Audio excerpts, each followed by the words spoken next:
जिसने मुझे रुलाया मैं इसको रुलाऊंगा। বিপ্লব দেবকে এই তীব্রামথা বলেছিল বাংলাদেশি মুখ্যমন্ত্রী যে বিজেপি এবার টিটিএডিসি নির্বাচনে একা লড়ছে এবং এই সিদ্ধান্তে সবথেকে বেশি যদি খুশি কেউ হয় সেটা দেবজিৎ ত্রিপুরা, কারণ এর আগের নির্বাচনে আপনি চেয়েছিলেন বিজেপি একা লড়ুক। সিপিএমের কিছু খাতা খুলে যেত যদি আমাদের এলায়েন্স হতো। দুর্নীতিগ্রস্ত এডিসি প্রশাসন, মুখ্যমন্ত্রী রাজ্যের সর্বেসর্বা, উনি কেন পদক্ষেপ গ্রহণ করলেন না? যখন 28-এ কয়টা বিজেপি। নমস্কার, আপনারা দেখছেন নিউজ অন টাইম এবং আপনারা প্রত্যেকেই অবগত আছেন ইতিমধ্যেই আমাদের রাজ্যে যে নির্বাচনী ডঙ্কা তা কিন্তু বেজে গেছে এবং বিশেষ করে এই রাজ্যের স্বশাসিত জেলা পরিষদের যে নির্বাচন, যে উপজাতি স্বশাসিত জেলা পরিষদ, সেই নির্বাচন নিয়ে ইতিমধ্যেই বিভিন্ন ধরনের যে রাজনৈতিক জল্পনা কল্পনা সেগুলো আমরা দেখেছি, আমরা প্রত্যক্ষ করেছি। যেভাবে বিরোধী দলগুলো তাদের যে প্রার্থী তালিকা তারা অনেক আগেই ঘোষণা করে দিয়েছিলেন, কিন্তু কোথাও না কোথাও বিজেপি এবং যে শাসক শরিক দল তীব্রামথা এবং আইপিএফটির সাথে যে জোট, সেই জোট নিয়ে কোথাও না কোথাও একটা জল্পনা চলছিল এবং শেষ পর্যন্ত সেই জল্পনার অবসান ঘটিয়ে একা একাই মাঠে নামছে বিজেপি এবং তীব্রামথা এবং আইপিএফটি। টিটিএডিসির এই নির্বাচনের যে যখন নির্বাচনী ঘণ্টা গোটা রাজ্য জুড়ে আছে, আমরা আমাদের চ্যানেলের মধ্য দিয়ে আমরা চাইছি এই নির্বাচন নিয়ে আপনাদের কাছে বিভিন্ন তথ্য তুলে দেওয়ার জন্যে, এবং সেই বিষয়ে আমাদের এই বিশেষ আলোচনা এবং বিশেষ আলোচনা সভায় আজকের এই অনুষ্ঠানে আমাদের সাথে উপস্থিত আছেন প্রাক্তন সাংসদ এবং এই রাজ্যের বিজেপির জনজাতি নেতৃত্বের মধ্যে একজন উল্লেখযোগ্য চেহারা, আমরা বলতে পারি অন্যতম চেহারা, রেবতী ত্রিপুরা। আপনাকে প্রথমে স্বাগত স্যার। ধন্যবাদ। মানে প্রথম প্রশ্ন যেটা করব, আমার কাছে মনে হচ্ছে যে বিজেপি এবার টিটিএডিসি নির্বাচনে একা লড়ছে এবং এই সিদ্ধান্তে সবথেকে বেশি যদি খুশি কেউ হয় সেটা দেবজিৎ ত্রিপুরা, কারণ এর আগের নির্বাচনে আপনি চেয়েছিলেন বিজেপি একা লড়ুক। অবশ্যই আমি খুশি, এবং আমার যারা কর্মী যারা দীর্ঘদিন চাইছিলেন যে ত্রিপুরা রাজ্যে বিজেপি এককভাবে লড়াই করুক, কারণ পাহাড়ে এবং সমতলে দুইটা জায়গাতেই আমাদের শক্তি যথেষ্ট আছে এবং ছিল আগেও, কিন্তু আমরা যে কোনো কারণে 2021-এ যে ইলেকশন, সেই সময় আমরা অ্যালায়েন্স করতে আমরা বাধ্য হয়েছিলাম, যার ফল আমরা ইতিমধ্যেই আমরা দেখেছি। আমরা 11টা আসনে মাত্র প্রতিদ্বন্দ্বিতা আমরা করে আমরা 9টাতে জয়লাভ করেছিলাম। তো সেই রেজাল্ট থেকে আমাদের বোঝা যায় যে সেই সময়ও যদি আমরা বেশি সিট নিতাম তাহলে আজকে কিন্তু সরকার এডিসিতে আমাদের হয়ে যায়। এবং ইতিমধ্যে দ্বিতীয়বার আবার রাজ্য সরকার ক্ষমতায় যখন প্রত্যাবর্তন করে, স্বাভাবিকভাবে আমরা আমাদের সংগঠন যে আছে সেটা আবার প্রমাণ করেই আমরা এসছি ক্ষমতায়। আমি মানলাম 2018 মানুষের একটা দীর্ঘদিনের একটা ক্ষোভ ছিল সিপিএমের বিরুদ্ধে, ছিল যেটার হ্যাঁ সেই ক্ষোভ বা দীর্ঘদিন সরকার থাকলে তার অ্যান্টি ইনকামবেন্সি থাকে। কিন্তু দ্বিতীয়বার যখন আমরা এলাম, আমরা সরকারের থেকে আবার পুনরায় আমরা ক্ষমতায় এসেছি, তার মানে অ্যান্টি ইনকামবেন্সি আমাদের সময় দ্বিতীয়বার যখন এলাম তখন ছিল না। যার কারণে আমি এই 1-1.5 বছর ধরেই আমি বলছিলাম যাতে আমাদের এডিসিতে আমরা এককভাবে লড়াই করি, এবং সেটাই আজকে আমাদের মানে আমরা বাস্তবে দেখছি। 2021-এর সময় যখন আপনি, আমার মনে আছে আমি আপনার ইন্টারভিউ নিয়েছিলাম তখনও, এবং আপনি বলেছিলেন যে এই সিদ্ধান্ত নিয়ে তৎকালীন মুখ্যমন্ত্রীর সাথে আপনার অমিল ছিল এবং তা নিয়ে অনেক কিছু হয়েছেও। বর্তমান মুখ্যমন্ত্রীকে কিন্তু আপনি বরাবর এই উপদেশই আপনি দিয়েছেন, যেহেতু আপনি জনজাতি এলাকায় রাজনীতি করছেন এবং আমি বলতে পারি যে রাজ্যে বিজেপির জনজাতি নেতৃত্বের চেহারা আপনি একজন অন্যতম চেহারা। মুখ্যমন্ত্রীকে বারবার আপনি সেই বিষয়টা নিয়ে কি আলোচনা করেছেন? না, দেখুন, মানে একজন কর্মী হিসেবে সবসময় যখন আমরা মিটিংয়ে বসি কোনো এজেন্ডা নিয়ে, তখন সবাই কথা বলেন, সবাই যার যার মতামত আমরা ব্যক্ত করি। তো সেই সময় আমি বলেছিলাম যে এককভাবে লড়াই করলে হয়তোবা আমরা ভালো রেজাল্ট করতে পারবো, কেননা আমি জনজাতি মোর্চার স্টেট প্রেসিডেন্ট ছিলাম। পাহাড়ে বিভিন্ন জায়গায় যাওয়ার আমার সুযোগ হয়, অভিজ্ঞতা হয়েছিল, সেই অভিজ্ঞতার নিরিখে আমি বলেছিলাম এককভাবে লড়াই করা ঠিক ছিল। যে কোনো কারণেই হোক, উনি সেই সময় আমাদের মানে সব সিদ্ধান্তে তিনি আমাদের সাথে থাকতে পারেননি। বর্তমান মুখ্যমন্ত্রীকেও আমরা বলেছি, এবং বর্তমান মুখ্যমন্ত্রী সেই সময় প্রেসিডেন্ট ছিলেন, বিপ্লব দেব যখন মুখ্যমন্ত্রী ছিলেন, বর্তমান মুখ্যমন্ত্রী ডক্টর মানিক সাহা, ওনার অভিজ্ঞতা এজ এ স্টেট প্রেসিডেন্ট এবং সিএম হিসেবে দুইটাই আছে ওনার।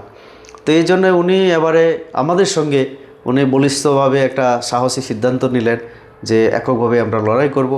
সাথে আমাদের রাজীব ভট্টাচার্য, যিনি রাজ্য প্রেসিডেন্ট, তিনিও আমাদের মানে সঙ্গ দিলেন। তো যার ফলে পুরো পার্টি আমরা একসাথে বসে আমরা আমাদের এই সিদ্ধান্ত হয়েছে। আর অন্যদিকে বলবো আমাদের অ্যালায়েন্স পার্টনার যারা, তারা অধিক আসনের দাবি সবসময় করতো, এবারও তারা করেছে। না, এবার মানে এই বিষয়টাই আমি আপনাকে জিজ্ঞেস করছিলাম যে শেষ পর্যন্ত সিদ্ধান্ত ছিল যে জোটেই লড়বে এবং একাধিকবার আপনাদের বৈঠকও হয়েছে। কোন জায়গায় মানে মানে এই যে অ্যালায়েন্সটা কোন জায়গায় সেটা হয়নি? আমি সেই কথাই বলছিলাম যে আমাদের মানে মথার একটা যে আমরা দেখেছি, মথার যিনি সুপ্রিমো, তিনি মাঝে মধ্যে এই কথাই বলতেন যে আমি কিন্তু দিল্লির সঙ্গে যা কিছু করেছি দিল্লির সঙ্গে, কিন্তু উনি সবসময় এই জায়গায় খেয়াল রাখেন না যে রাজ্যকে অ্যাভয়েড করে, রাজ্যকে বাদ দিয়ে কোনো কিছুই হবে না। তো তিনি দিল্লিতে যান, দিল্লিতে গিয়ে বিভিন্ন সময় বিভিন্ন নেতৃত্বের কাছে বলেন 22টা লাগবে, 21টা লাগবে, 20টা লাগবে। তো 20টা 22টা দেওয়ার পরে আমাদের জন্য কত থাকে? 6টা থেকে 8টা। এর মধ্যে আমাদের শুক্লাবাবুর দল, আইপিএফটিও আছে, তারাও 4-5টা তো দাবি করে। তো এই দুই পার্টনারকে যদি কাউকে 20 কাউকে 5 দেওয়ার পরে আমাদের জন্য থাকে কত? 3টা। বিজেপি সেটা মানবে কোনো দিন? তো এই কারণে হয়তো। কয়টার দাবি ছিল? প্রদ্যুৎবাবুর দাবি কয়টা ছিল? আমি শুনেছি, আমাদের কাছে তো রাখেননি, আমাদের সঙ্গে কথাও বলেননি, উনি বারবার দিল্লিতেই যান। তো দিল্লির কাছে হয়তো বলেছেন 20টা 22টা শুনেছি, 20-22টা। এটা বিভিন্ন মিডিয়াতেও এসেছিল যে ঠিক হয়েই গেছে 20টা উনি রাখবেন। 18-10 আমরা শুনেছিলাম, 18-10। 18 আমি তো শুনেছি 20 আর 18 আর 10 এরকম। তো সেটাই হলো যেটা হওয়ার। বিজেপি তরফ থেকে কয়টা দাবি করা হয়েছিল? মানে আপনারা এত আমরা দেখুন, আমি বা আমার মুখ্যমন্ত্রী বা রাজ্য সভাপতি আমরা রাজ্যে বসিনি, ফলে আমরা বলতে পারবো না, অ্যাটলিস্ট আমি বলতে পারবো না। আমি শুনেছি মিডিয়ার মাধ্যমে সেটাও। তো উনি বেশি দাবি করেছিলেন। তো এরকম তো পরিস্থিতি নেই যে ওনাকে 20টা সিট দিয়ে আমরা 6টা 8টা নিয়ে লড়বো। তো এখন ভালো গণতান্ত্রিক অধিকার, আমরাও লড়ছি, উনিও লড়বেন। প্রদ্যুৎবাবুর সাথে আমরা মেনে নিলাম যে প্রদ্যুৎবাবুর সাথে আপনার তো দীর্ঘদিন ধরেই ওনার সাথে আপনার বাকযুদ্ধ চলছে রাজনৈতিকভাবে আমরা দেখি, এবং শেষের দিকে আমরা দেখলাম মুখ্যমন্ত্রী এবং প্রদ্যুৎবাবু একে অপরকে ব্যক্তিগত আক্রমণও করছিলেন বক্তব্যের মধ্য দিয়ে। কিন্তু আপনি যেটা বললেন, শুক্লাবাবুর দলের সাথে আপনাদের কি হলো? আইপিএফটির সাথে প্রথম হচ্ছে বাকযুদ্ধ না, গণতন্ত্রের কোনো যুদ্ধ নেই, আদর্শগত আমাদের মত পার্থক্য এটা। উনি একটা আদর্শ নিয়ে চলেন, সেই মোতাবেক উনি মতামত দেন, আমি আমার আদর্শের মধ্যে থেকে আমি আমার মতামত দিই। তো সেই অমিলটাই আছে, আর কিছু না। হয়তোবা উনি কীভাবে চিন্তা করেন আমি জানি না, তার জন্য আমরা বলি, আমরা আমাদের কর্মী বলি, কার্যকর্তা বলি, আমরা ওয়ারিয়ার্স কাউকে বলি না। কারণ এখন রাজতন্ত্র নই, আমরা রাজতন্ত্রে মানে নেই, আর তার জন্য এই যোদ্ধাও কেউ না, আমরা সবাই কর্ম করি, আমরা সহকর্মী। শুক্লাবাবুর ক্ষেত্রে আমি বলবো, আমি যতটুকু জানি আমাদের রাজ্য প্রেসিডেন্ট ওনার সরকারি বাসভবনে উনি গেছেন, এবং ওনার সঙ্গে আমাদের সাধারণ সম্পাদক বিপিন দেববর্মা এবং আমার রাজ্য সভাপতি রাজীব ভট্টাচার্য, ওনারা দুইজনে গিয়েছিলেন। এমন না যে আমাদের পার্টি কার্যালয়ে দেখে ওনাদেরকে আমাদের সিদ্ধান্ত আমরা জানিয়েছি। আমার রাজ্য প্রেসিডেন্ট, ওনার নেতৃত্বে সাধারণ সম্পাদক দুইজন গেছেন, ওনার বাড়িতে গিয়ে সরকারি ভবনে গিয়ে চা খেয়েছেন, কথা হয়েছে। হয়তোবা সিটের ক্ষেত্রে হয়তোবা সেইভাবে হয়নি। আর ইতিমধ্যে একটা কথা বলতে হয় যে উনি কিন্তু আমাদের আগেই 9টা আসন ডিক্লেয়ার করে দিয়েছিলেন, যেটা হয়তোবা আমাদের যে সমঝোতা হয়নি, কমিউনিকেশন গ্যাপ ছিল, আপনি মনে করেন সেখানে? আমি সেটা মনে করি না, হয়তোবা ছিল, কিন্তু ওইটাই সবাই বেশি বেশি দাবি করছিল, হয়তোবা যেটা বিজেপির পক্ষে সম্ভব ছিল না। তো তার জন্য হয়তোবা এই পরিস্থিতি। আপনার কি মনে হয় এডিসি নির্বাচনে আপনাদের 3 শরিক দলের মধ্যে যে এই এখন সম্পর্কে একটা ফাটলের মতো দেখা যাচ্ছে, তার প্রভাব বিধানসভা নির্বাচনে পড়বে আগামী দিনে? বিধানসভা অনেক দূরে আছে, আগে আমরা 17 তারিখ পর্যন্ত ওয়েট করি, 17 তারিখ পর্যন্ত কাজ করি। তো জনগণ পরিষ্কার যদি রায় দিয়ে দেয়, পরিষ্কার হয়ে যাবে। তো আমরা বরাবর রাজ্যের স্বার্থে আমরা কাজ করার চেষ্টা করেছি। আমরা বড় দল হয়েও, বড় দল বললে কেউ রাগ করেন, আমরা সব কিছু সহ্য করি, কারণ ন্যাশনাল পার্টি হিসেবে আমরা সেটা বিভিন্ন দলের সঙ্গে আমাদের ভারতবর্ষের মধ্যে কাজ করার অভিজ্ঞতা আমাদের আছে, শুধু ত্রিপুরা রাজ্য নয়, ভারতবর্ষে আরও 25টা 28টা অঙ্গরাজ্যে আমাদের কোনো না কোনো জায়গায় এরকম সম্পর্ক আছে এনডিএ হিসাবে। তো তাহলে আমরা জানি যে আমাদের ন্যাশনাল পার্টি হিসাবে অন্য দলগুলির সঙ্গে আমাদের কী সম্পর্ক, কীভাবে আচরণ করতে হয়। তার জন্য আমরা বড় ভাইয়ের ভূমিকা সবসময় বলি, সেটা করি। ছোটো ভাইয়ের অনেক কিছু আমরা সহ্যও করি, কিন্তু সহ্যের ধৈর্যের একটা সীমা থাকে, যেটা এই নির্বাচনে আমরা দেখলাম যে পাহাড়ে ঢুকতে দেবেন না ইত্যাদি ইত্যাদি সব সহ্য করে আমরা সেইভাবে জবাব দিইনি। আমরা জবাব দিয়েছি আমাদের সাংগঠনিক কর্মসূচির মাধ্যমে। তো আগামী দিনেও রেজাল্ট আপনারা দেখবেন। আমি আশাবাদী যে জনগণ শান্তি, উন্নয়ন এবং দুর্নীতিমুক্ত এডিসি গড়ার জন্য রায় দেবেন। এখানে মানে আপনি যেটা প্রথম বললেন যে মানে প্রদ্যুৎবাবুর প্রসঙ্গ যদি আমি একটা প্রশ্ন আপনাকে করি, আপনি বললেন যেটা সেটা বাকযুদ্ধের কিছু নেই, মতাদর্শগত লড়াই চলছে, কিন্তু আমরা দেখেছি ব্যক্তিগত আক্রমণ হয়েছে। আপনি আপনার ওপর অভিযোগ তুলেছেন, আপনি ওনার পরিবার নিয়ে কথা বলেছেন, ওনার মাকে নিয়ে কথা বলেছেন, ওনার বাবাকে নিয়ে আপনি কথা বলেছেন, সেই অভিযোগগুলো করেছেন এবং তার চোখে জলও এসেছে কথা বলতে বলতে। এবং অন্যদিকে আমরা দেখেছি শর্টম্যান, এই ধরনের মন্তব্য আমরা দেখেছি। কোথাও না কোথাও ব্যক্তিগত ছিল আমাদের মনে হয়, মানে অনেকেই দেখলেন যেটা ব্যক্তিগত হয়ে গেছে। রেবতীবাবুর সাথে প্রদ্যুৎবাবুর একটা ব্যক্তিগত লড়াই, আপনার সাথে পার্সোনাল রিলেশন কীরকম তার ওনার? আমি আপনাদের চ্যানেল এবং আপনার কাছে আমার অনুরোধ, ব্যক্তি আক্রমণ যদি ওই ব্যাপারটা যদি হয়ে থাকে, আপনারা দেখবেন কে শুরু করেছিল। আমার মনে আছে যখন আমার পার্টিতে ঠিক হয় যে আঞ্চলিক দলের মোকাবেলা করতে হবে, কিভাবে করবে, কাকে দায়িত্ব দেওয়া যায়, আমাদের কোর কমিটিতে একসময় আলোচনা হয়েছিল। সবাই মিলে বলল যে রেবতী তুমি জনজাতি মোর্চা স্টেট প্রেসিডেন্ট, এবং তৎকালীন সময়ে আমি এমপি ছিলাম। তো আমার একটা দায়িত্ব ছিল পার্টিতে। সবাই বলল তুমি একটু তার মোকাবেলা জবাব কীভাবে দেওয়া যায় রূপরেখা তৈরি করো। তো একজন জনজাতি মোর্চা স্টেট প্রেসিডেন্ট হিসাবে দায়িত্ব সবাই মিলে যখন দিল, আমি তখন আস্তে আস্তে বলতে শুরু করলাম। এই বলতে শুরু করতে গিয়ে প্রথম ধাপে উনি বরাবর সেই সময় উনিও তখন একদম এরকম, এই যে রাজা আমি বুবাগ্রা, এটা কিন্তু খুব ওনার ছিল না। যতদিন কংগ্রেসে ছিলেন তিনি রাজা হিসাবে কিন্তু সেরকম পপুলার ছিলেন না, যেটা আমার সঙ্গে হয়তো বা ত্রিপুরা রাজ্যের অনেক মানুষ মানে একমত হবেন। কংগ্রেসে যতদিন ছিলেন তিনি রাজা হিসাবে নিজেকে পরিচয়ও দেননি। রাজা আমরা জানি, রাজপরিবারে আমরা জানি, এখনও আমরা জানি উনি কৃত বিক্রমের ছেলে, মহারাজা বীর বিক্রমের উনি নাতি, আমরা জানি সবাই, এটা মানিও। কিন্তু যখন নিজেকে কেউ বেশি রাজা রাজা রাজা রাজা বলতে শুরু করেন, স্বঘোষিত যাকে বলা হয়, স্বঘোষণা দিতে শুরু করেন, তার মধ্যে একটা কিছু মতলব আমরা দেখি।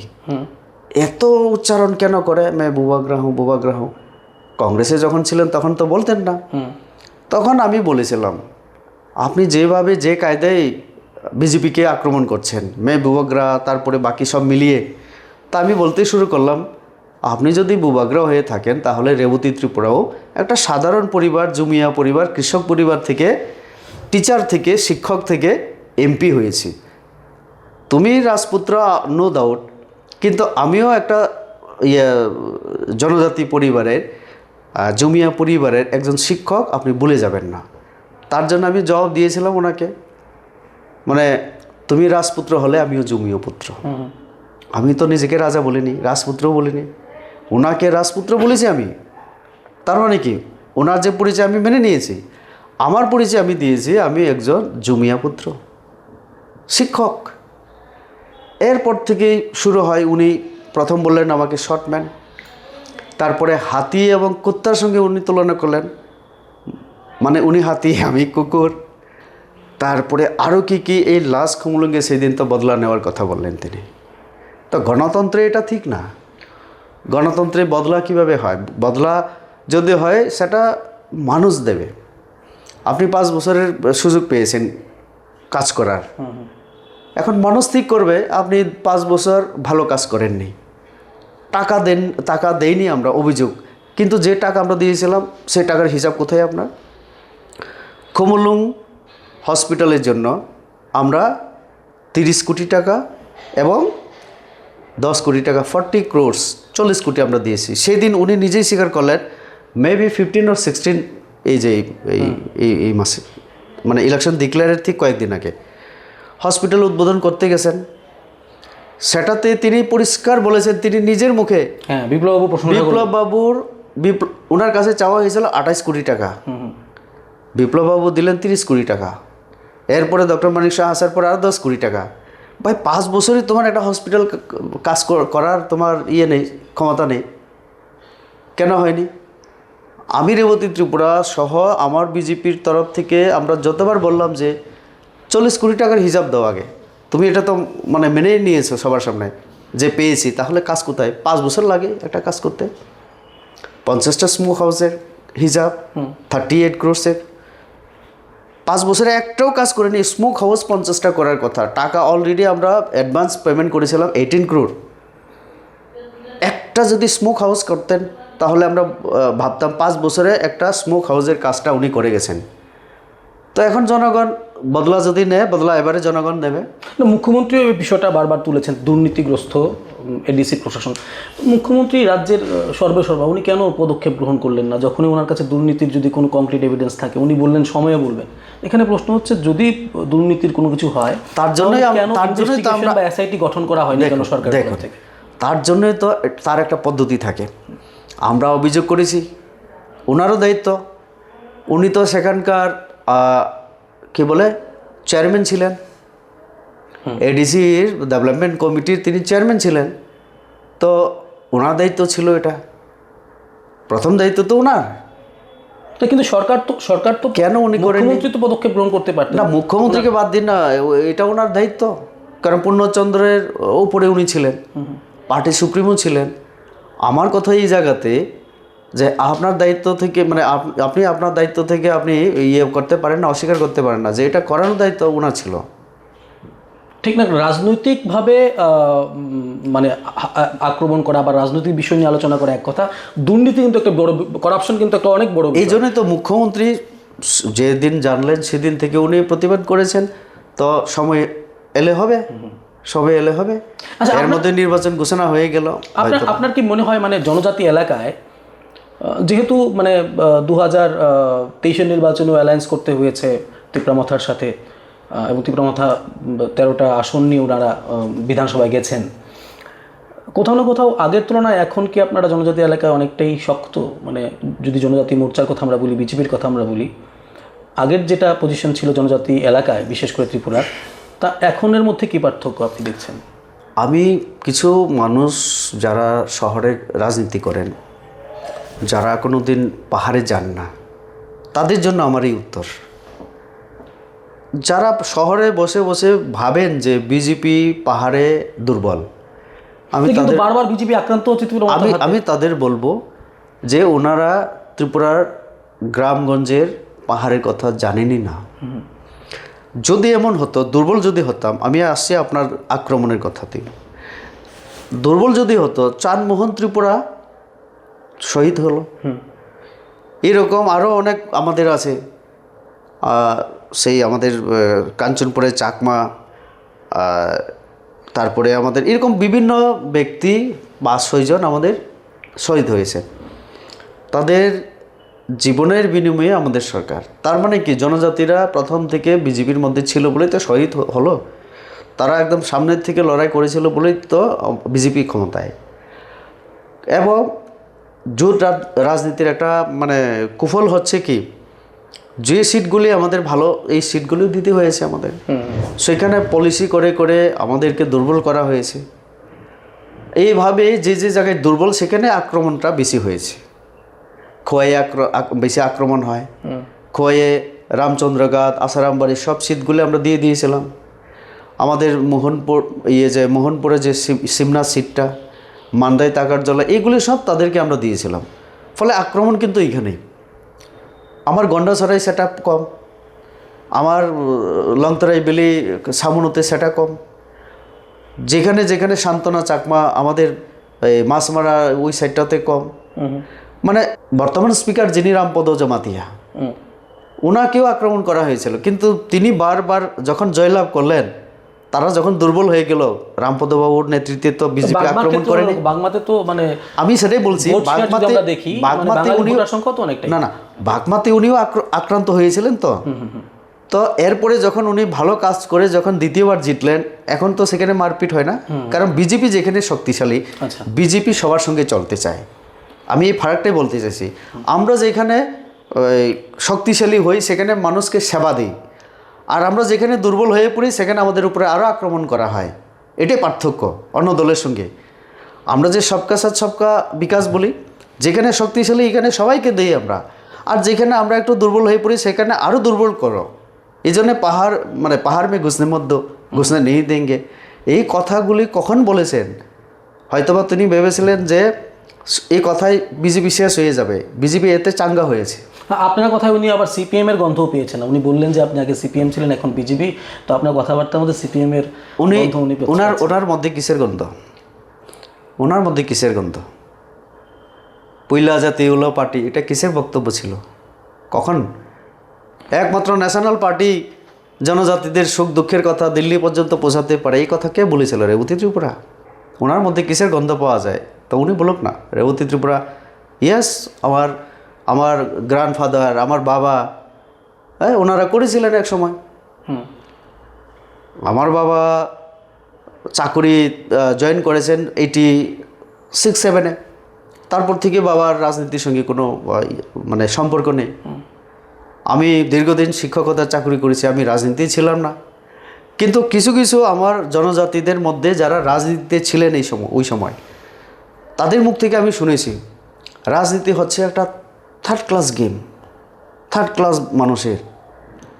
আমি একদিন বাজুবন ডিয়াঙ্গের সঙ্গে গন্ডাছড়া থেকে বাজুবন ডিয়াঙ্গের গাড়িতে করে আমি আগরতলায় এসেছিলাম। কেন? সেই সময় উগ্রপন্থীর জ্বালায় দিনে একটাই গাড়ি চলতো, টিআরটিসি বাস ছিল।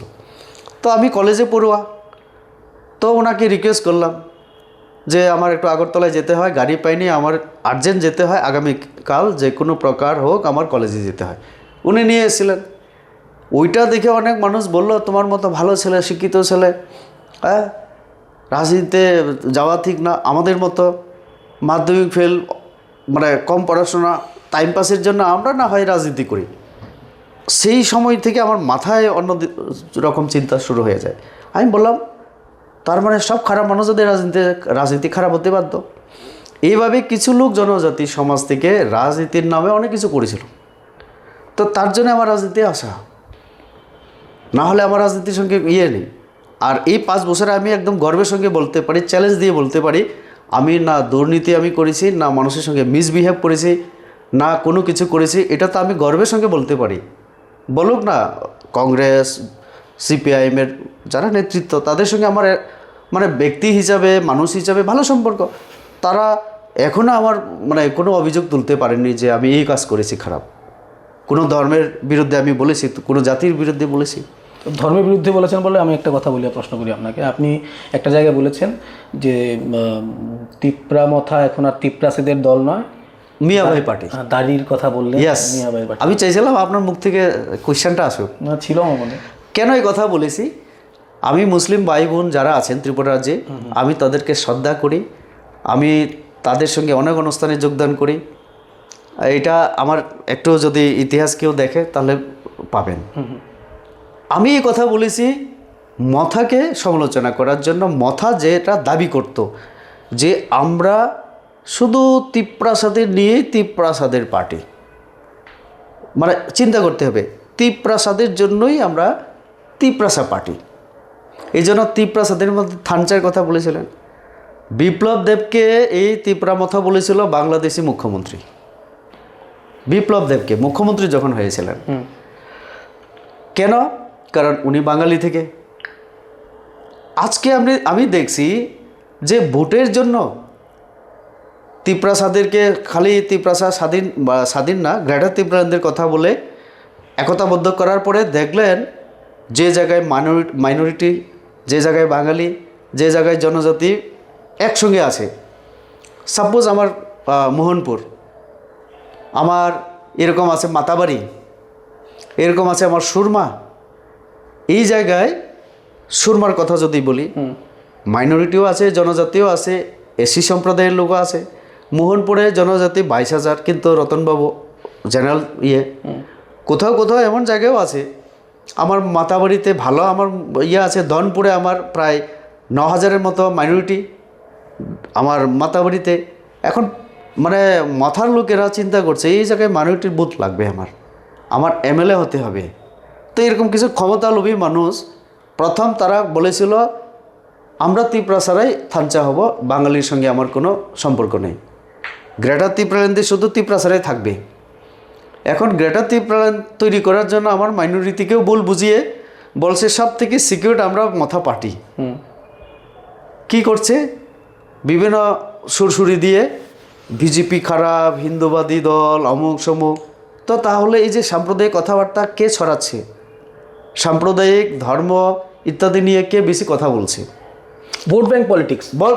যদি ভোট ব্যাংক পলিটিক্স আমরা তো বলি না, আমরা তো বলি सबका साथ सबका विकास, मतलब उसमें मुस्लिम का भी डेवलपमेंट होगा, जनजाति और हर वर्ग का, हर धर्म का लोगों का विकास होगा। কিন্তু এখানে একটা প্রশ্ন রেবতী যদি আমি করি আপনাকে, যে আপনিও জানেন যে এই জনজাতি এলাকাগুলোতে এবং এই সিটগুলোতে একটা ভালো সংখ্যায় মুসলিম ভোটার আছে।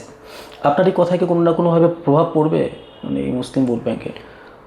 অবশ্যই পড়বে না, কারণ যারা শিক্ষিত, যারা দেশপ্রেমী, যারা রাজনীতিকে একটু ভালোভাবে গভীরে গিয়ে চিন্তা ভাবনা করেন, তারা দেখছেন যে সবকা সাথ সবকা বিকাশ বিজেপির যে পলিসিতে গড় পেয়ে যাচ্ছেন, টয়লেট পেয়ে যাচ্ছেন, বিনামূল্যে রেশনের চাল পেয়ে যাচ্ছেন। আমরা যদি 5 কেজি পাই আমরা মাইনরিটিকেও দিচ্ছি, বৃদ্ধ ভাতা পেয়ে যাচ্ছেন, সামাজিক ভাতা পাচ্ছেন, স্কুলে যাওয়ার সুযোগ হচ্ছে, রাস্তাঘাট তাদের পাড়া দিয়েও হচ্ছে।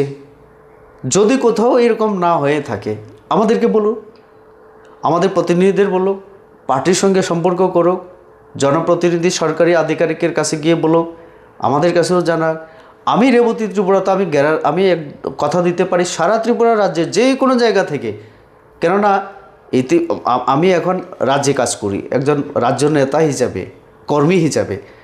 আমি ধর্মনগর থেকে আমি বক্সনগর সব জায়গায় আমি যাই, সব জায়গায় মানে আমার সঙ্গে দেখা হয়, পরিচয়ও আছে। তো কেউ যদি আমার তপজ্জল বাবুকে যদি না পেয়ে থাকেন, জসিম দাকে যদি না পেয়ে থাকেন, আমার রামনগরে হোক, আমি রামনগরে কোনো দিন আমি না দাঁড়াবো না কিন্তু আমার দায়িত্ব আছে বিজেপি কর্মী হিসেবে। এখান থেকে যদি কোনো অসহায় মুসলিম পরিবার যদি আমার কাছে আসে যে বয়স্ক ব্যক্তি, এই আমার অসুবিধা, অবশ্যই আমি দেখব। অবশ্যই আমার এই এলাকার বিধায়ক যিনি, ওনার কাছে আমি এই ব্যাপারগুলি আলোচনা করব। একদম, আমরা বুঝতে পেরেছি আপনার, সেটা হচ্ছে আমার কথা। তো কাজেই শুধু জাতির নাম দিয়ে ওই ভোট ব্যাংকের জন্য না করা। একদম। এখানে আমরা আলোচনা শেষের দিকে আছি। একটা প্রশ্ন, মানে প্রতুলবাবু বারবার বলেন যে আমার সাথে মুখ্যমন্ত্রীর প্রায় দিনই তো আমরা ফোনে কথা বলি। আপনাকে ফোন করেন প্রতুলবাবু? আপনার সাথে কথা হয়? এর আগে হতো, কিন্তু মানে এই আমার লোকসভা টিকিট যাওয়ার আগে হয়তোবা উনি তো বুঝতে পেরেছেন যে আমার জায়গায় ওনার বোনকে দেওয়া হয়েছে। যখন এয়ারপোর্ট থেকে নেমেই উনি সাংবাদিকদের প্রতিক্রিয়া দিতে গিয়ে বলেছিলেন, জিসনে মুঝে রুলায়া আমি ইসকো রুলাউঙ্গা। তো মন কিন্তু আমার না, আমার সাফ সুতরা মন, আমার সাফ। মানে আপনি বলছেন মানে এই মানে উনি যেহেতু এই কথা বলেছেন, তো ওনার এখন সাহস হয় না আমাকে ফোন করার। আমি সত্যি এই কথাই বলবো। আচ্ছা, এর আগে ফোন হতো? এর আগে ফোন আমার কোয়ার্টারে উনি 3 বার গেছেন। আমার মানে সহধর্মিনীর হাত থেকে উনি কফি খেয়েছেন, আমার স্টাফদের হাত থেকে উনি চা খেয়েছেন। এই যে এই অনিমেষ বাবু আর বিশ্বকৃত বাবু মন্ত্রী হিসাবে শপথ গ্রহণ করবেন, তার আগের দিনও উনি আমার কোয়ার্টারে গিয়েছিলেন। তিনি আসছিলেন আগরতলায়, কিন্তু ফ্লাইট মিস করে তিনি আমাকে করলেন। আমি বললাম আসুন 2 জন মিলে কফি খাই। আর এগ্রিমেন্ট সম্পর্কে বোঝার জন্য আমি যখন ওনাকে ফোন করলাম, উনি গিয়েছিলেন আমার কাছে। আমি তখন প্রতিটি ওয়ার্ডের অর্থ বোঝার চেষ্টা করেছিলাম যে পলিটিক্যাল রাইটস দেবে, এই যে কথা বলা হলো পলিটিক্যাল রাইটস। আমি এজ এ মানে স্টুডেন্ট অফ পলিটিক্যাল সায়েন্স আমি বুঝি কিছু। আমি ওনাকে জিজ্ঞেস করলাম পলিটিক্যাল রাইটস কী কী পেলাম আমরা, একটু বলুন আমাকে বুঝিয়ে। তো তিনি যখন উত্তর দিতে পারলেন না, আমি জিজ্ঞেস করলাম সাপোজ 60 আমাদের সিট বিশিষ্ট একটা বিধানসভা আমাদের ত্রিপুরা, 20 হচ্ছে এসটির জন্য রিজার্ভ। এখন 20 থেকে বেড়ে 30 হলো না 25 হলো, একটু পরিষ্কার করে বলুন। উনি জবাব দিতে পারেননি। আমি বললাম পার্লামেন্টে দাঁড়িয়ে আমি এটা ওই প্রথম ব্যক্তি। ত্রিপাক্ষিক চুক্তির কথা বলছেন না? হ্যাঁ, এডিসি 50টা সিটের কথা আমি পার্লামেন্টে বলেছিলাম, এটা কি হবে এখন? উনি বলতে পারেননি। তো অনেক বিষয়ে আমার কথা হয়েছে ওনার সঙ্গে, একদম বসে একসঙ্গে চা কফি খেয়ে, আমার কোয়ার্টারেও হয়েছে। আর এইখানেও ত্রিপুরা যে বিভিন্ন অনুষ্ঠানে দেখা হয়, যেখানে হয়, কথা হয়েছে। আপনি চা খাওয়ার জন্য আমন্ত্রণ করবেন, কফি খাওয়ার জন্য আরেকবার? দেখা যাক। আচ্ছা, গণতন্ত্রে দেখুন, গণতন্ত্রে এরকম থাকতেই পারে, মতভেদ থাকতেই পারে, কিন্তু গণতন্ত্রে আর একটা বৈশিষ্ট্য হচ্ছে কি, মানে চিরকালের জন্য কেউ দরজা বন্ধ করতে পারে না, একদম এটা চলবে। চিরকালের বন্ধু কেউ নয়, শত্রু। সামাজিক জীব হিসেবে আমাদের সেই সম্পর্ক থাকবে। অনিশবাবুর সাথে কথা হয়? উনি ফোন করেন? ওনার সঙ্গে ভালো সম্পর্ক, একটা স্পেকুলেশন আমরা দেখেছি, মানে ছাত্র জীবন থেকে ওনার সঙ্গে আমার পরিচয়। আচ্ছা, একটা রিসেন্টলি যে স্পেকুলেশন একটা, যে উনি আসতে যাচ্ছেন বিজেপিতে, সেটা আমার কাছে বলবেন না, উনি যদি ওনার ইচ্ছাও থাকে, সেটা আমার হাইকমান্ড, আমার আপনার সাথে মনে আলোচনা হয়নি এরকম এই বিষয়ে? এরকম সিরিয়াস তো কোনোদিন হয়নি, কারণ আমি তো রাজ্যে, আপনার কাছে কি মনে হয়েছে আমি তো রাজ্যের সাধারণ একজন কর্মী। মতবিরোধ রয়েছে অনিশবাবুর, প্রদ্যুৎবাবুর সাথে অনিশবাবুর একটা মতবিরোধ রয়েছে, এটা কোনো সময় আপনি আজ করতে ভিডিও আপনাদের মিডিয়ার মাধ্যমে তো আমি দেখছি, হয়তো বা হয়েছে। আর উনি তো গাদ্দারও বলেছেন, তো এই ওয়ার্ডটা আমিও মানে মানতে পারিনি। আমার উপরে যদি বলেন কেউ, আমিও মানব না, কারণ এটা ভদ্র ভাষা না, গাদ্দার এরকম কিছু একটা। কারণ অনিমেষ বাবুর অবদান আছে, মথা আজকে যে জায়গায় আছে, সেই জায়গায় আসার পেছনে অনিমেষ দেববর্মারও অনেক ভূমিকা। তো আপনি আপনার ঘরের মধ্যে আপনি বলুন না, পাবলিকলি একজন মন্ত্রীকে, ক্যাবিনেট মন্ত্রীকে, আপনার সিনিয়র লিডারকে এভাবে গাদ্দার বলা, আর তারপরে আবার রঞ্জিত বাবুকে দিয়ে অনেক কিছু বলানো, এটা ঠিক না, এটা ওনার অপমান। আরেকটা বিষয় হচ্ছে, মানে বর্তমান সময়ে কি আপনার কাছে মনে হচ্ছে যে মানে এই যে এডিসি নির্বাচনে বিজেপির কাছে মূল প্রতিদ্বন্দ্বী অবশ্যই তিপ্রামথা, সিপিআইএমের কি কোনো অবস্থান নেই এডিসিতে? দেখুন, আমরা সবাইকে আমাদের প্রতিদ্বন্দ্বী ভাবছি। মূল প্রতিদ্বন্দ্বী কাকে ভাবছেন আপনারা? মূল অনেক জায়গায় অনেক রকম হবে, এক একটা সিট অনুসারে। কোনো কোনো জায়গায় হয়তো বা একটা বা দুইটা সিটে সিপিএম প্রতিদ্বন্দ্বী হতে পারে, আর অনেক জায়গায় হতে পারে তিপ্রামথা, এরকম হতে পারে। তো সবাই প্রতিদ্বন্দ্বী আমাদের, কারণ আমরা সবাই একে অপরের বিরুদ্ধে আমরা গণতান্ত্রিক লড়াইয়ে আছি। সিপিএমকে কতটা চ্যালেঞ্জ মনে হচ্ছে এইবারকার নির্বাচন? গণমুক্তি পরিষদকে আপনি কোন জায়গায় দেখছেন? সিপিএমের কিছু খাতা খুলে যেত যদি আমাদের অ্যালায়েন্স হতো। আচ্ছা, এটা আমি বারবার পার্টিতে বলেছি, যেটা আমি 2021-এ দেখেছিলাম। তিপ্রামথা সেই সময় একেবারে নতুন, তাদেরকে কেউ জানতো না। একটা এনজিও থেকে হঠাৎ করে কয়েক মাসের মধ্যে পার্টি হয়েছিল কি, 18-এ আসার পরে ক্ষমতায় আমরা দুই দল একে অপরের বিরুদ্ধে আমাদের লড়াইটা হয়েছিল। আর ক্যান্ডিডেট যখন শেয়ারিং করে আমাদের হলো, যেখানে বিজেপি ক্যান্ডিডেট ছিল, আইপিএফটি ছিল না, যেখানে আইপিএফটি ছিল বিজেপির ছিল না। বিজেপি যেহেতু আক্রান্ত হয়েছিল বেশি, সেই জায়গায় দুঃখে ক্ষোভে হয়তোবা আমাদের সব কর্মীরা আমাদের হুইপ অমান্য করে মথাকে দিয়েছিল, ফলে মথা জয়লাভ করতে খুব মানে সহজেই জয়লাভ করে। এবারে যদি এটা হতো, কারণ মথা আমাদের সঙ্গে অনেক জায়গায় খারাপ ব্যবহার করেছে আমি বলবো, কারণ প্রধানমন্ত্রীর এই অনুষ্ঠান, সেখানেও তারা একটু আক্রমণ করেছে, মানুষকে মেরেছে। তো যারা মার খেয়েছে তারা তো আর মন থেকে ভোট দেবে না, ওই ভোটটা সিপিএমে যেত, সেই জায়গায় তাদের ভোট বাড়তো, বা কোনো কোনো জায়গায় মানে ভালো সংখ্যায় যদি চলে যায়, তো তাহলে তাদের বেরিয়ে যাওয়ার সুযোগ থাকতো। এখন তাদের এই সুযোগটা একদম কম, খুব কম। হয়তো বা এক দুইটা জায়গায় আমাদের ইয়েতে যদি তাদের ক্যান্ডিডেটের একটা ইমেজ থাকে, ক্যান্ডিডেটের আচার আচরণ, তার প্রভাব বা ব্যক্তি হিসাবে, সেখানে বিভিন্ন থাকতে পারে। সেই জায়গায় যদি কিছু সিট তাদের ভোট সংখ্যা বাড়ে, আসন পাবে না, ভোট যদি বাড়ে। নমিনেশন প্রত্যাহারের দিন এখনো বাকি, আপনার কাছে কি মনে হয় কোথাও না কোথাও আইপিএফটির সাথে জোট হতে পারে, যদি তারা কোনো কয়েকটা সিট যদি তারা প্রত্যাহার করে নেন, আপনাদের সাথে কোনো সমঝোতা? সেটা আমার রাজ্য সভাপতি বলবেন, কারণ এই পার্টির ব্যাপারে তো উনি সিদ্ধান্ত নেবেন, বা ওনার কাছেই ফোন করবেন, ওনার সঙ্গে সম্পর্ক করবেন। রাজ্য প্রেসিডেন্ট আমাকে দায়িত্ব দিলে অবশ্যই আমি দেখব, কিন্তু এরকম পরিস্থিতি আমি দেখি না।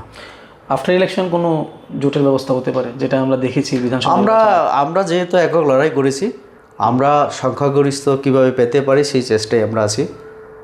তো আমাদের যদি হয়ে যায় দেখা যাক। আমরা তো বড় দল হিসাবে আমরা 33টা আসন নিয়ে দ্বিতীয়বার রাজ্যে আমরা ক্ষমতায় মন্ত্রিসভা হয়ে গেছিল।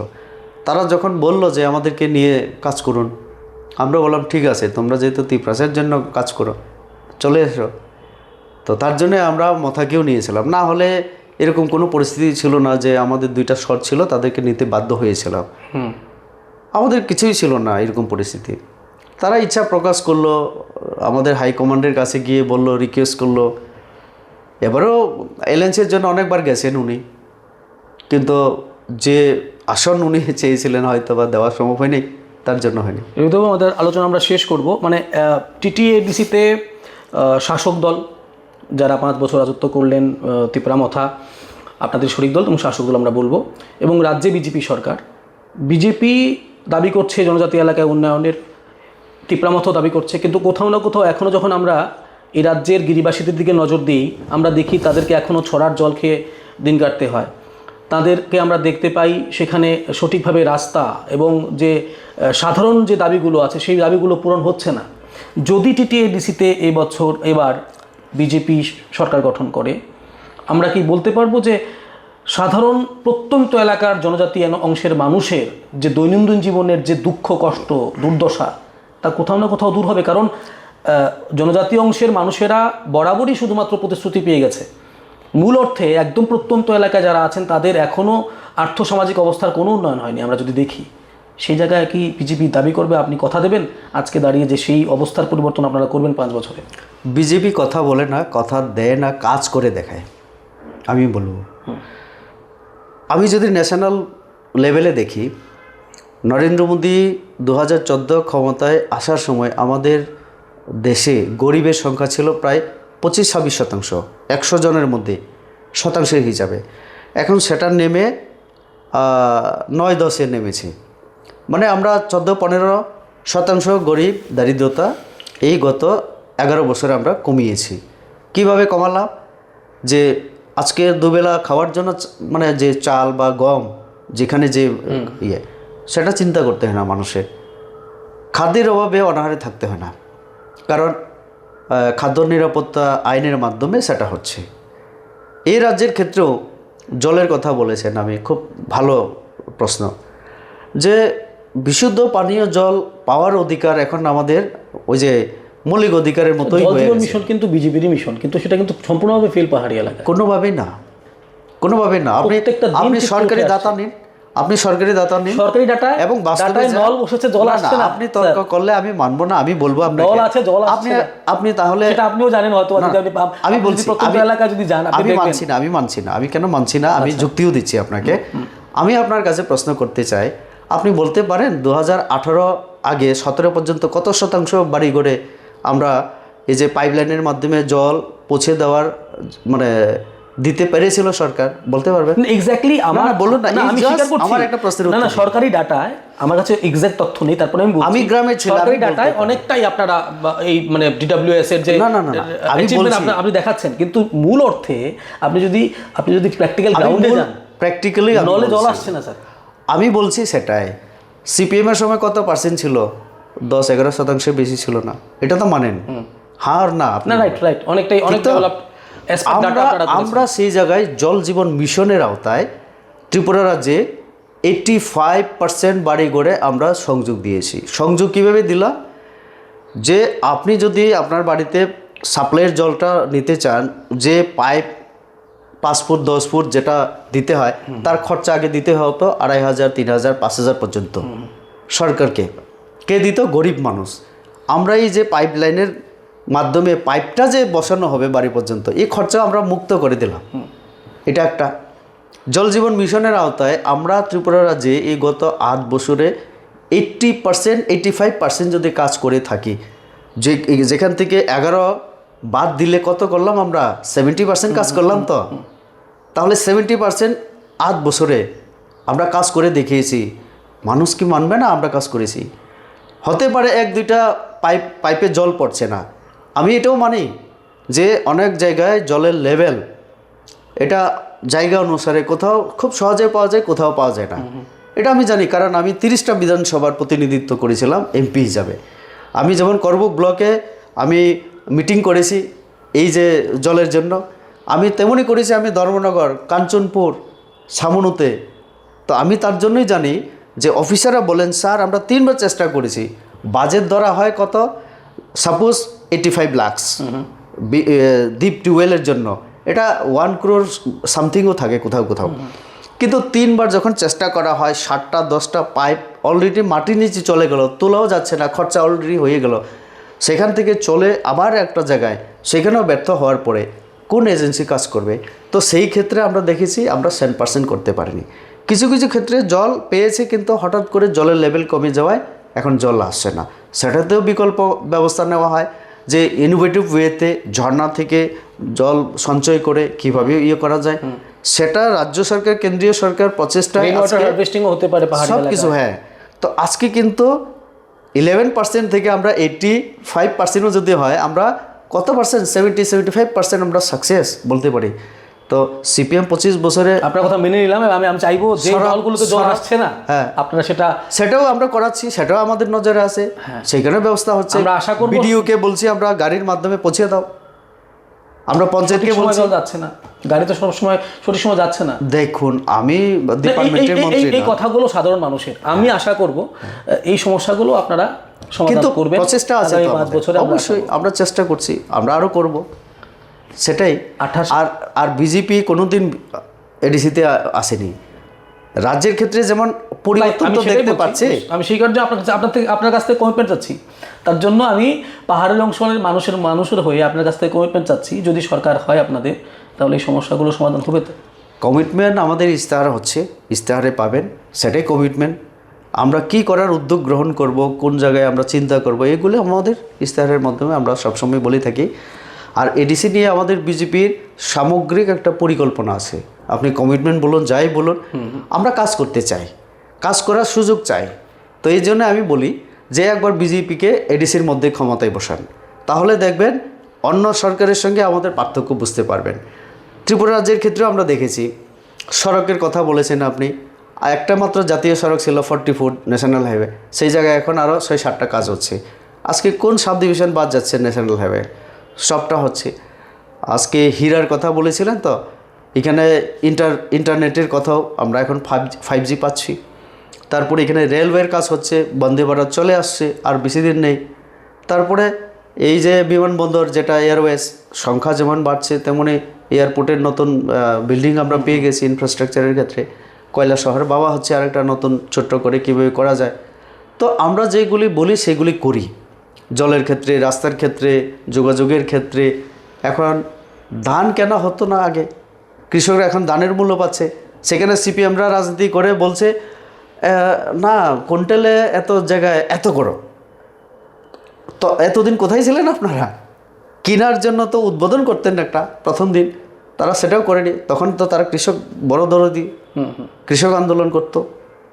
তো তাদের কৃষক আন্দোলন কোথায় গেল? সেই সময় যদি ধান কিনতে শুরু করতো, তাহলে বয়স্কদের সামাজিক ভাতা 700 টাকা দিয়ে গিয়েছিল মানুষকে, আমরা এখন 2000 টাকা দিচ্ছি। তো আয়ুষ্মান ভারত ছিল না তাদের সময়, কি আমরা দিচ্ছি না? তো তাহলে এই যে পরিবর্তন না, মূল পরিবর্তন। শিক্ষাক্ষেত্রে কথা বলুন, আজকে ইউনিভার্সিটি আছে, কলেজ আছে, পিএমশ্রী যোজনায়, বিদ্যাভারত অনেকগুলো বিদ্যালয় বন্ধ করে দেওয়া হয়েছে, যেটা গণমুক্তি পরিষদের বিষয়টা নিয়ে কথা বলছি। এটা প্রাইমারি স্কুল পর্যন্ত তো আমরা এডিসিকে দিয়ে রেখেছি, তারা নিউ করছে না, তারা কোনো কিছু উদ্যোগ গ্রহণ করছে না। এটা তাদের আমরা দেখবো আগামী দিনে। ঠিক আছে, শেষ প্রশ্ন, 28-এ কয়টা বিজেপি? আমরা 28-এ 28 বলেছিলাম, অর্থাৎ 28-এ 28 আমরা দেবো, ক্যারিয়ার দেবো, এটা তো করেছি। পাবলিক যদি সহযোগিতা করে, আমি যেভাবে এই যে নমিনেশন দিন যেভাবে দেখলাম, মুখ্যমন্ত্রী, আমার রাজ্য সভাপতি, আমি নিজেও গন্ডছড়ায় নতুন নতুন চেহারা দেখতে পাচ্ছি দিল্লি প্রত্যেক দিন যেখানে যায়। আশা রাখছি 18-19টা আমাদের আসার কথা। 18-19টা। অনেক ধন্যবাদ আপনাকে সময় দেওয়ার জন্য, আমাদের সাথে কথা বলার জন্য। ধন্যবাদ। আপনারা শুনছিলেন রেবতী ত্রিপুরাকে, উনি খোলামেলা আমাদের সাথে আলোচনা করেছেন এবং আপনারা অবশ্যই টিটিএডিসি নির্বাচনের ক্ষেত্রে রেবতীবাবু যে বিষয়গুলো নিয়ে খোলামেলা আলোচনা করেছেন তার প্রেক্ষাপটে আমরা যে বিষয়টা জানার ওনার কাছ থেকে চেষ্টা করেছি, অবশ্যই যদি বিজেপি সরকারের বছর গঠন করে এডিসিতে সাধারণ মানুষের সমস্যাগুলো নিরসনে বিজেপি কাজ করবে, এটাই কিন্তু দাবি রেবতী ত্রিপুরার। আমরা এই টিটিএডিসি নির্বাচন নিয়ে এভাবেই আলোচনায় থাকবো, আরও অন্যান্য দলের নেতৃত্বের সাথে। অবশ্যই আপনারা নজর রাখবেন নিউজ অন টাইম ত্রিপুরা।